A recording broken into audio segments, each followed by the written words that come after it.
Did you know that you can express desire using Tagalog personal pronouns? Yes, you can!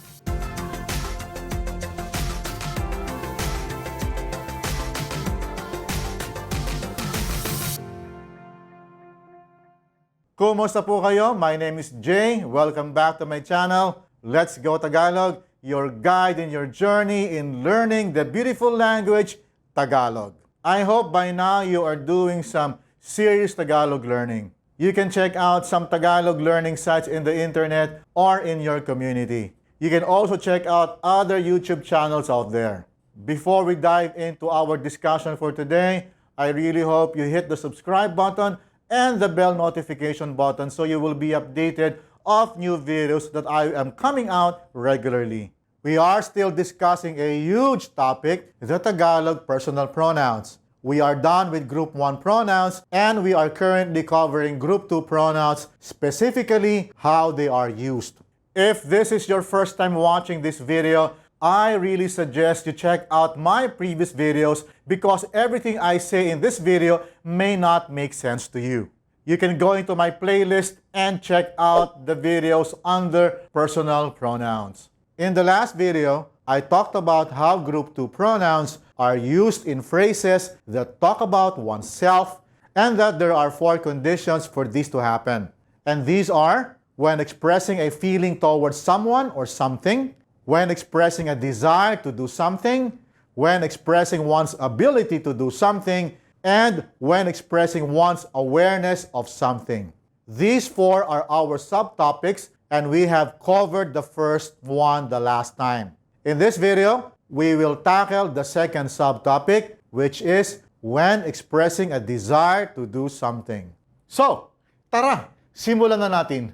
In discussing this topic, we are going to be using 3 keywords that we have already used in the last video. And they are gusto, the Tagalog for want or like, kailangan, need, and ayaw, a very convenient word that means don't like or don't want. You should be familiar with these words by now. If not, then you can check out the last video.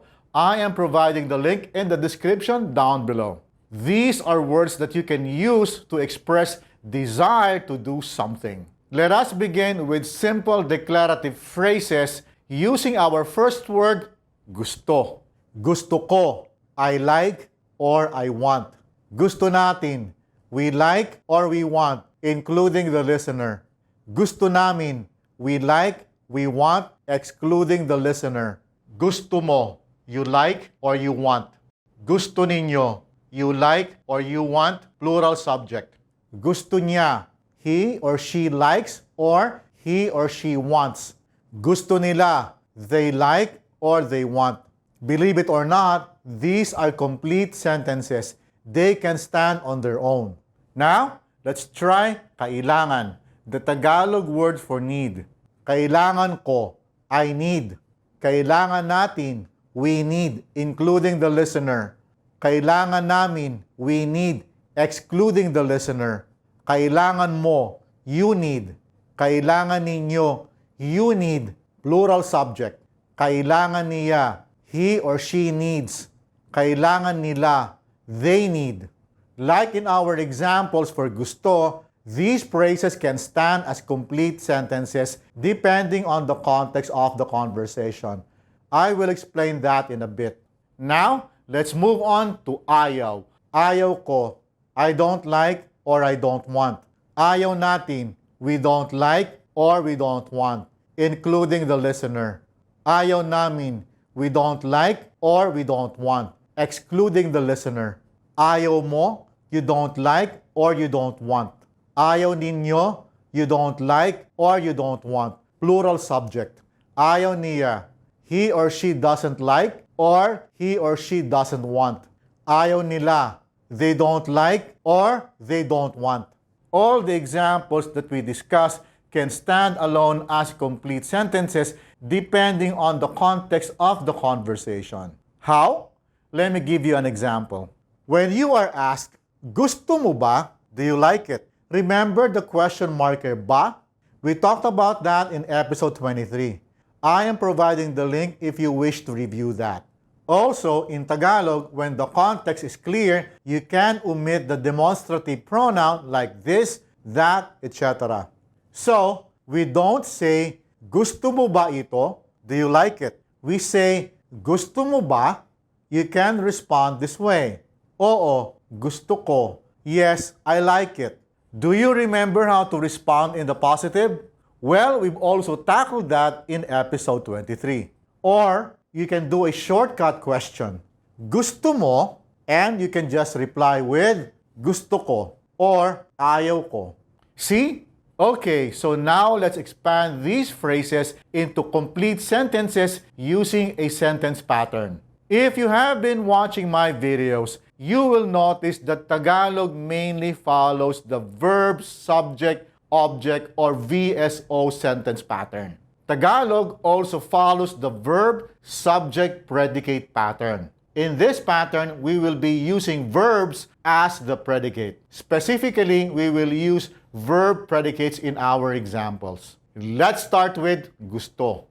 Gusto kong kumain. I want to eat. Wait, what's going on here? What happened to the pronoun ko? Well, while gusto is a complete sentence in itself and can stand alone, it cannot be combined with the verb in its current form. We have to modify the pronoun by adding a ligature. And since ko ends in a vowel, the ligature nang is added. I hope you still remember our lesson on ligatures on episode 18. If the word ends in a vowel, the ligature is ng or nang. Remember? Adding a ligature softens the flow of the syllables. Gusto ko kumain sounds hard. Gusto kong kumain is softer.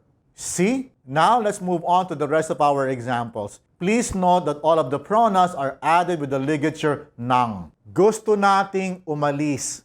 We want to leave, including the listener. Gusto naming maglaro. We want to play, excluding the listener. Gusto mong umuwi. You want to go home. Gusto ninyong matulog. You want to go to sleep. Plural subject. Gusto niyang mahiga. He or she wants to lie down. Gusto nilang manood. They want to watch. Let's have some more examples, this time using the word kailangan. Kailangan kong maligo. I need to take a bath. Kailangan nating mag-ingat. We need to take care, including the listener. Kailangan naming magtago. We need to hide, excluding the listener.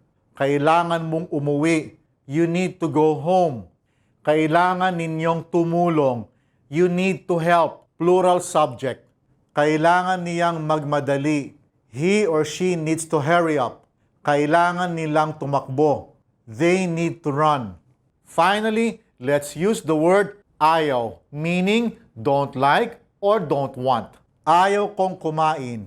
I don't want to eat. Ayaw nating umalis. We don't want to leave, including the listener. Ayaw naming maglaro. We don't want to play, excluding the listener. Ayaw mong umuwi.